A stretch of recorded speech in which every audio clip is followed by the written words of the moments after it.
Hello everyone, today we are continuing the Get Ready for the School Year With Me series. This is video number 3 in a 4-part series, so I'm going to link the first 2 down below, so if you missed them and you want to see them, you can do that easily. But today we're going to be talking about the 3 questions that you should ask yourself before committing to any extracurriculars. We're going to talk about praying for your homeschool year and, just give you some ideas on things that you can pray for. And then we're going to be finishing up with creating a vision for your homeschool year and what you want that to look like, and when you get to this point next year and you look back on this time, was it everything that you hoped it would be? So the first question that you should ask yourself, or really ask your child, is what are they interested in and what do they want to prioritize for the year? Sometimes kids have so many interests and it's amazing and it's so fun to just see what little interesting people they're becoming and what, they are particularly interested in. But sometimes they have so many interests that you can't dedicate 100% of your time to each one. Otherwise, you would never do any of them well. So sit down with them and ask them what are they interested in, and help them to prioritize a list so then you know what areas you should really focus on versus which areas can be put on the back burner for now. Question that you should ask yourself, number 2, would be what do you want them to be in? What you want them to be in and what you want to guide them towards and have pouring into them is just as important as what they're interested in. And this is because you can see, further down the road with them. You can, see the skills that they can build that will complement some of their interests, and you can prepare them better for the future than they can prepare themselves. So what do you want them to be involved in? Question number 3 that you should ask yourself is what can you realistically do? This can be so hard depending on your personality type, and if you're like me, this past year we moved to a new area. It was a bigger city. We had so many more options for co-ops and extracurriculars and just sports and just everything. So I got so excited when I was planning that I added the kids to like 4 different extracurriculars. They were in soccer, swim, music, and a co-op, and it was so fun and the kids thrived in it. But as the year, went on, I kind of ran myself into the ground, and that is not worth it. So make sure that as you're planning, what your kids are interested in and what you want them to just kind of be guided towards, what can you realistically do? There's only so many hours in the day. There's only so many, dollars in the bank, and there's only so much gas. Gas prices is ridiculous right now. So don't spend so much of your time driving that you're driving yourself into the ground like I did. Maybe you're going to be able to do everything. Maybe you only have one child and they're interested in like 3 things and you can do it all, and that's amazing. Maybe you have 2 or 3 or 4 or more children and they're all interested in a variety of things.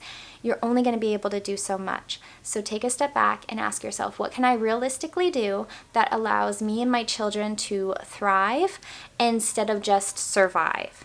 Next, pray for your homeschool year. I cannot stress this enough, and I don't know if it's just me and you guys are really good at this, but I feel like sometimes it's like the simplest things that aren't my go-to. I just forget that that's an option, and sometimes that is how it is with prayer. So this is definitely an area that I need to grow in. If it's one that you need to grow into, here is your reminder to pray for your homeschool year. Pray that the curriculum and the extracurriculars and anything else that you're doing with your kids this year, just has God's plan in it, and that you're following that, and that you have good discernment, and that these things are pouring good things into your kids, and that it's equipping them with the skills that they need for the future.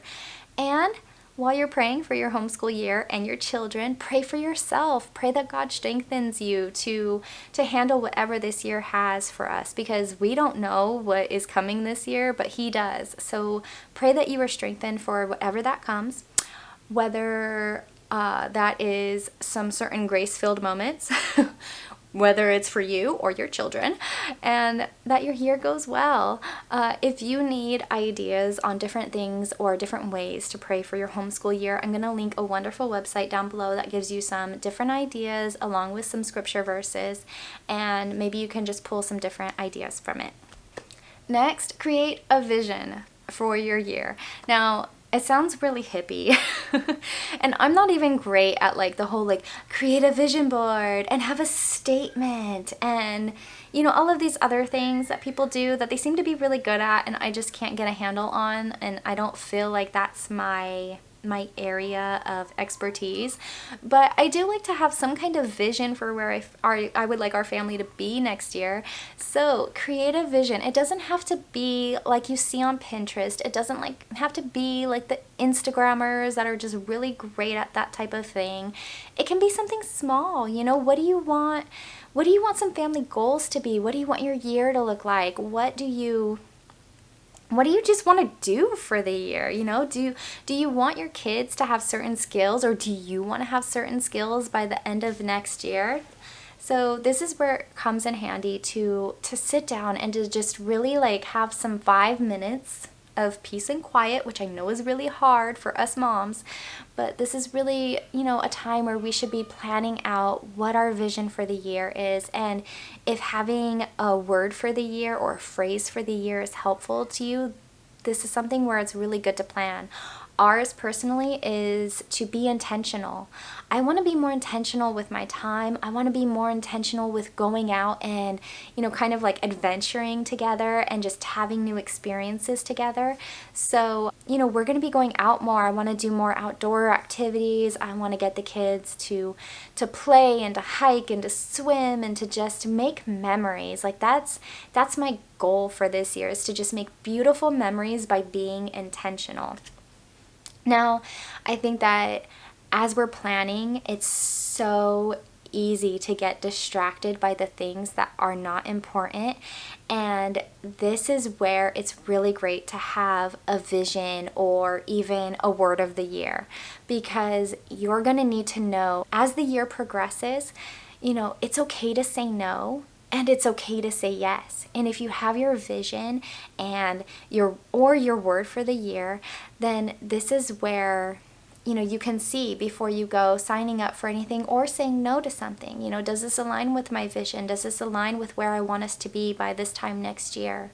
So I hope that some of these tips have helped you and just giving you different things to think about when you are planning your homeschool year. Let me know down below, how do you plan your homeschool year? What are some of the things that you think about and that you just try to incorporate? I would love to hear it and just get some different ideas. If you like this video, please give me a big thumbs up, hit that red subscribe button, and I'll see you again later. Bye!